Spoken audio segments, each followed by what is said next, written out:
उसने पहले ही युवाओं से यच्छित के ऑफिस का एड्रेस ले लिया था। वह सिंघानिया मेंशन के बाहर ऑटो का वेट करने लगी। थोड़ी ही देर में उसे एक ऑटो मिल गया और वह यच्छित के ऑफिस के लिए निकल गई। अब आगे थोड़ी देर में वन्या की ऑटो एक चमचमाती आसमान चूमती ऑफिस बिल्डिंग के सामने खड़ी हो गई। वन्या तो आज पहली बार यच्छित के ऑफिस में आ रही थी। सामने इतनी ऊंची बिल्डिंग को देखकर वन्या की आंखें चौका चौड़ी हो गई। वह हैरान होते हुए बोली, ये यच्छित का ऑफिस है। वन्या ने ऑटो वालों को पैसे दिए और टिफिन बॉक्स लेकर अंदर जाने लगी। यच्छित को कोई आइडिया नहीं था कि वन्या आज उसके लिए ऑफिस आने वाली है। ऑफिस के रिसेप्शन में आकर वन्या ने सीधे ही यच्छित के केबिन के बारे में पूछा। रिसेप्शनिस्ट वन्या को देखकर एक बार फिर के लिए हैरान रह गई, क्योंकि वह उसके बॉस के केबिन का एड्रेस पूछ रही थी। वन्या एक पिंक कलर की प्रीड्रेस साड़ी पहनी हुई थी, जिससे वह काफी खूबसूरत लग रही थी। रिसेप्शनिस्ट के पूछने पर वन्या ने बताया कि वह यच्छित की वाइफ है। वह चौंकने की बारी रिसेप्शनिस्ट की थी, क्योंकि उसे बिल्कुल भी आइडिया नहीं था कि उसकी बॉस की शादी कर ली। पर उसने वन्या को यच्छित के केबिन का एड्रेस बताते हुए कहा, मैंने बॉस को केबिन 57th फ्लोर पर है। एडियंस पूछने के बाद वन्या लिफ्ट से होते हुए 57वें फ्लोर पर जाने लगी, जहां यच्छित का केबिन था। वहां के सभी एम्प्लॉयर्स वन्या को देख रहे थे और आपस में खुसुर फुसुर कर रहे थे। वन्या यच्छित के केबिन के बाहर खड़ी हो गई। तभी उसे वहां तेजस और सामर्थ्य दिखे। वन्या को आज ऑफिस में देखकर दोनों वन्या के पास आए और ग्रीट किया। तेजस स्माइल करते हुए बोला, मैडम आप यहाँ? वन्या, हाँ, वो आपके बॉस ने लंच नहीं किया था न, इसलिए मैं उनके लिए लंच लेकर आई हूँ। समर्थ और मैडम बॉस तो अभी एक मीटिंग में बिजी है। आप एक काम कीजिए, उनके केबिन का वेट कीजिए। जैसे ही मीटिंग खत्म होती है मैं बॉस को इन्फॉर्म कर दूंगा। वन्या ने हमें सिर हिला दिया और यच्छित के केबिन में आ गई। अंदर आकर वह हैरान रह गई, क्योंकि यच्छित का केबिन बहुत बड़ा और खूबसूरत था। यहाँ के इंटीरियर वर्कर पुलिस के अकॉर्डिंग डिजाइन थे।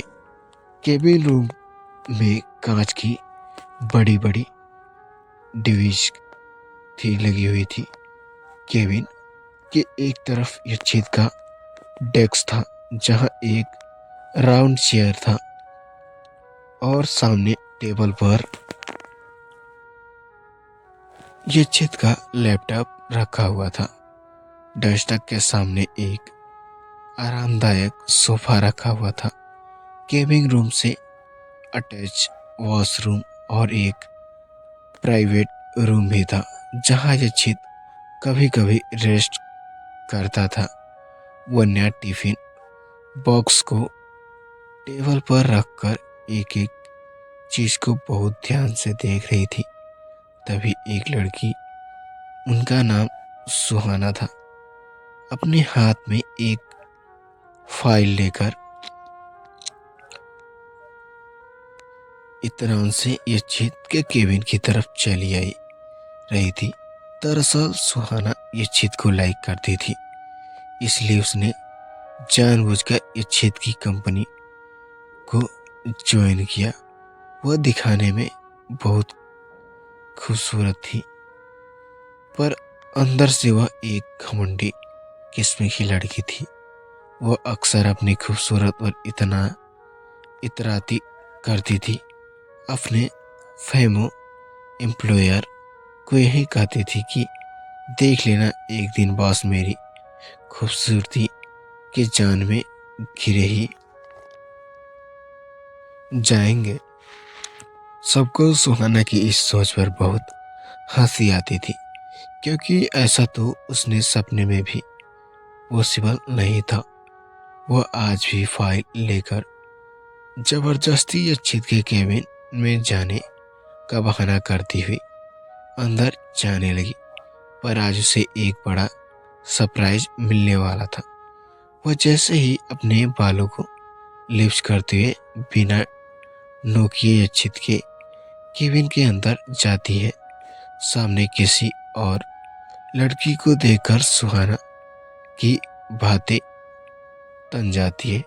उसे बिल्कुल भी अंदाजा नहीं था कि यह उसके बॉस का वाइफ होगी।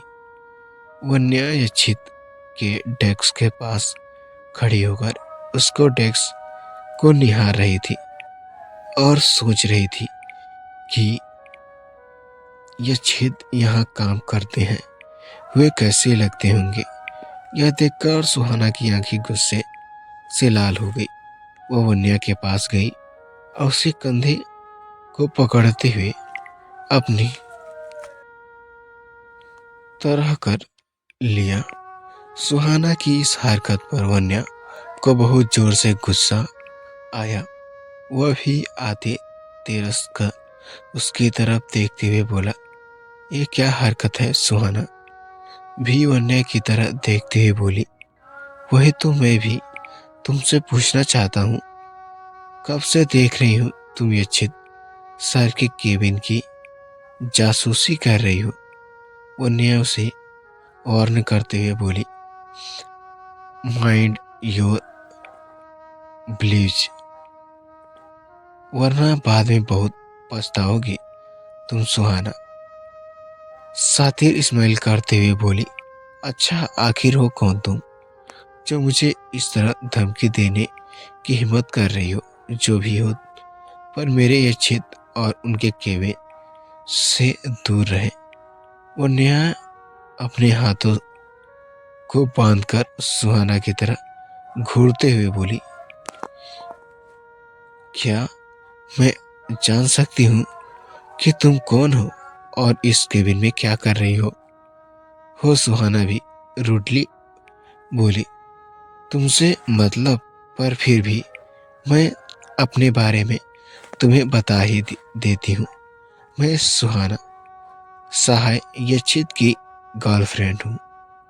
ले ये सुन कर वन्या को बहुत जोर से हंसी आ गई। उसे हंसते हुए देख सुहाना का चेहरा गुस्से से लाल हो गया। वह वन्या को घूरते हुए बोली, तुम हंस क्यों रही हो? वन्या मुश्किल से अपनी हंसी कंट्रोल करते हुए बोली, तुम्हारी बेवकूफ पर। सुहाना वन्या की तरह बढ़ते हुए बोली, तुम्हारी हिम्मत कैसी हुई मुझे बेवकूफ कहने की? वन्या उसे एक बार फिर वार्न करते हुए बोली, मैंने तुम्हें पहले ही वार्न किया था और अब भी कर रही हूँ, दूर रहो मुझसे, वरना मुझे बहुत ही पछताओगी। पर सुहाना पर तो जैसे धुंध सवार था। वह वन्या के पास गई और उसे डेक के पास से हटाते हुए सामने की तरह जोर से धक्का देते हुए है, जिससे वन्या का सिर डेस्क पर लगता है ही वाला होता है। तभी कोई उसे कमर से कसकर पकड़ लेता है और अपने बाहों में भर लेता है। यह यच्छित था। वन्या को यच्छित की बाहों में देखकर सुहाना का तो जैसे खून ही सूख गया। उसे कुछ सामने ही नहीं आ रहा था कि ये लड़की आखिर कौन है। यचित ने वन्या को संभालते हुए उसे ठीक से खड़ा किया और उसके चेहरे पर आ रहे बालों को कान से पीछे करते हुए बोला, तुम ठीक हो वन्या? ने हमें सिर हिलाया, फिर अपने गुस्से में लाल होते हुए चूंकि चेहरे को साथ सुहाना की तरह देखते हुए गुस्से से बोला, तुम्हारी हिम्मत कैसी हुई मेरी वाइफ को धक्का देने की? यह सुनकर तो जैसे सुहाना के पांव के नीचे की जमीन खिसक गई। उसे यकीन ही नहीं हो रहा था कि जिस लड़की के साथ अभी अभी वो बदतमीजी कर रही थी वह उसके बॉस की वाइफ निकलेगी। अब उसे समझ आ रहा था कि वन्या उसे बार बार और न क्यों कर रही थी, पर अब 3 कमान से निकल चुकी थी और बस कुछ ही नहीं हो सकता था। सॉरी बॉस, मुझे नहीं पता था कि ये आपकी वाइफ सुहाना ने अपनी लड़खड़ाती जुबान के साथ ये कहा। यचित से सुहाना की तरह देखते हुए बोला, अगर मेरी वाइफ की जगह कोई दूसरी लड़की होती तो भी तुम उसके साथ बिल्कुल ऐसे ही पेश आती। एक बात कान खोलकर सुन लो, मिस सुहाना, इंसान पैसों से बड़ा या छोटा नहीं होता, पर तुम जैसे इंसान इन सब बातों को कभी समझ नहीं पाएगी। आज तो तुमने हद ही कर दिया और उसकी सजा तुम्हें मिलेगी। सुहाना यच्छित के सामने गिड़गिड़ाते हुए बोली, प्लीज प्लीज बॉस, मुझे माफ कर दीजिए, आइंदा से ऐसी गलती कभी नहीं होगी। पर यच्छित ने उसे बिल्कुल भी रहमत नहीं दिखाई और कहा, तू और फॉर मेयर। जब सुहाना के पास दूसरा कोई ऑप्शन नहीं था, इसलिए वह चुपचाप वहां से निकल गई। आज उसका यह एटीट्यूड उससे पर ही भारी पड़ चुका था। सुहाना के जाने के बाद सभी केबिन से बाहर चले गए, वन्या और यचित को छोड़कर। यचित ने रिमोट से केबिन का डोर लॉक कर दिया और अपने से दूर खड़ी वन्या के नीचे जाते हुए उसे कसकर पीछे से हक कर लेता है, जिससे वन्या के फेस पर एक स्माइल आ जाती है। वह वन्या के कान के पास अपनी ओठों ले जाकर बोला, तुमसे बताया नहीं कि आज तुम मेरे ऑफिस आने वाली हो? ये छेद के इस तरह कहने से वन्या सिहर गई थी। उसकी हालत खराब हो गई थी, जिसे यच्छित नहीं नोटिस कर पा रहा था। यह देखकर उसके फेस पर शरारती स्माइल आ गई। वह खुद को संभालते हुए बोली, वो मैं आपको सरप्राइज देना चाहती थी, इसलिए नहीं बताया। अच्छा। यच्छित ने उसे यूं ही अपनी बाहों में चढ़ते हुए कहा। तो वन्या ने आहिस्ते से हाँ कहा। वन्या को अपनी इतनी करीब देखकर यच्छित एक बार फिर बेकाबू होने लगा। उसने पीछे से ही उसके गले पर किस कर दिया। जब एक बार से मन नहीं भरा तो वह अपने ओठों को उसके नेक को पूरे हिस्से में फिराने लगा। वन्या यच्छित के इस तरह से छूने से सिहरने लगी। उसे एक अलग सा एहसास हो रहा था। वह यच्छित को खुद से दूर भी नहीं कर सक रही थी। वह यच्छित को अपने करीब आने से रिजेक्ट नहीं कर पा रही थी। वन्या ने आज साड़ी पहनी हुई थी।